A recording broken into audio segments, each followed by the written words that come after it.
มาณ10ตัวก็ก่อยได้แล้วนี่ก่อนเบิ่งคลิปนี้ขอคนละ1 ไลค์เพื่อเป็นกำลังใจให้ข้อยได้สร้างคลิปต่อไปนำแน่นอนสบายดีเนาะมื้อนี้สิมาขอกระป๋อมเฮ็ดกินแรง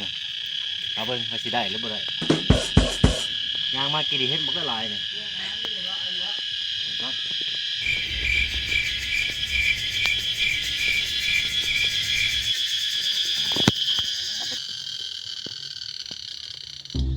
ไปจับเฮ็ดให้ดู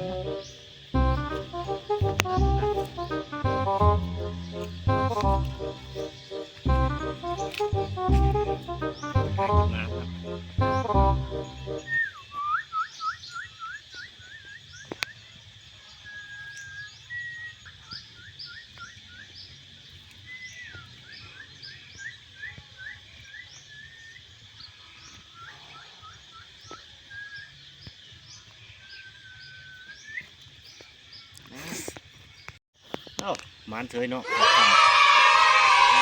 ก็ได้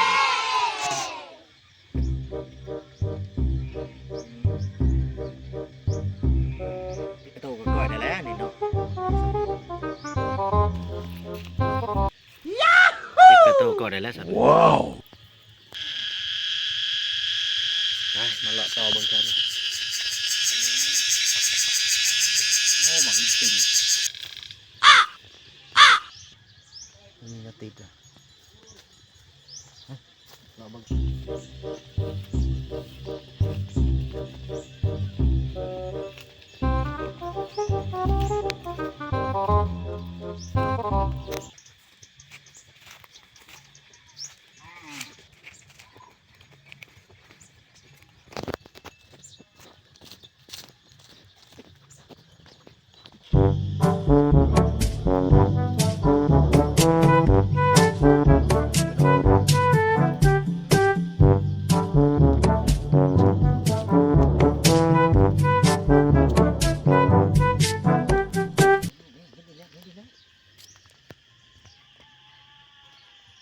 คอยดู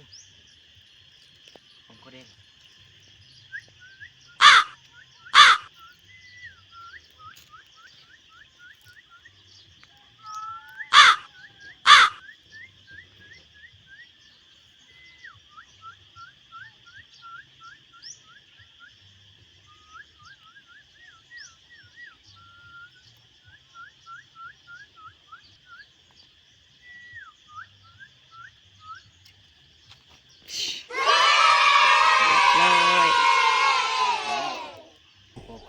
Okay. มือกับปอมกาพุทธแทนวะ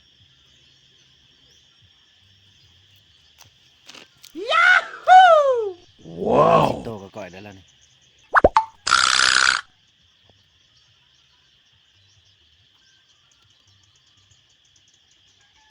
เลาะไปต่อเฮ้าต่อเจ้าใน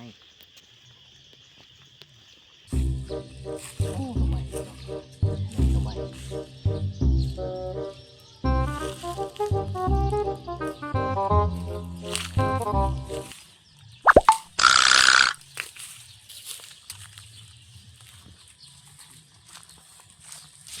ผมก็ได้ไม่ต้องเน้นในตาราง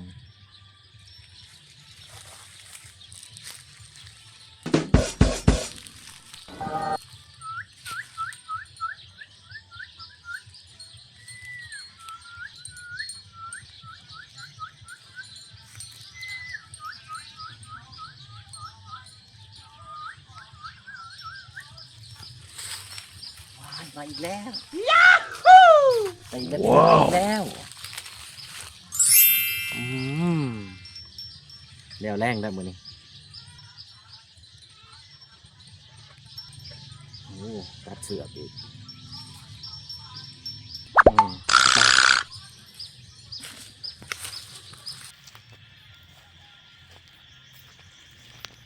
ยังไงนี่งูวะมาหากับปอมมาเลยมาหางูเห็นบ่นี่บักเขียวเลยอุ้ย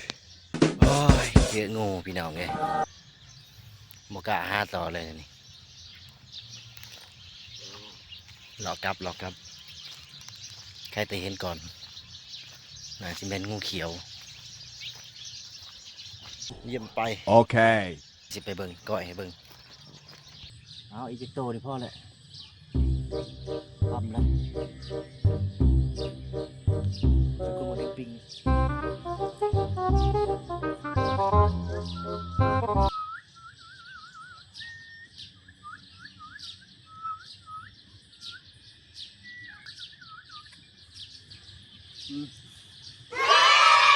ต้มแซ่บยักษ์ครับโอ้หักจริงเลย Wow.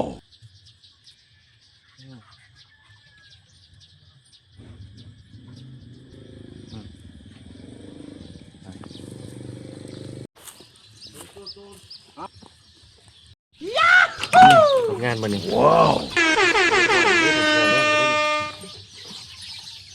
ใส่เกาโต10 โตเลยแหละสุดยอดก็ไดโนเสาร์บ่เนี่ยไดโนเสาร์หน่อยกระป๋อมเลยบ่เป็นกาแท้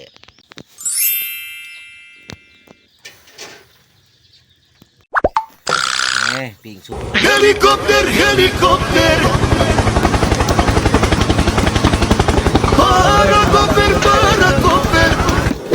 เบิ่งเพื่อจะได้กินอาหารแซ่บปะ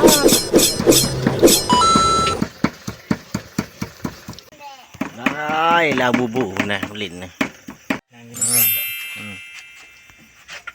ผัดกระเทียมซะแล้วสุดยอดอาหารอินเดียบ่เนี่ยเรียบมือเหรอ โอ้ยน่าจะกินกับเด็กกินถ้าคนไทยใจเย็นได้นะเจ้าหดเลยกินมันจะคาบ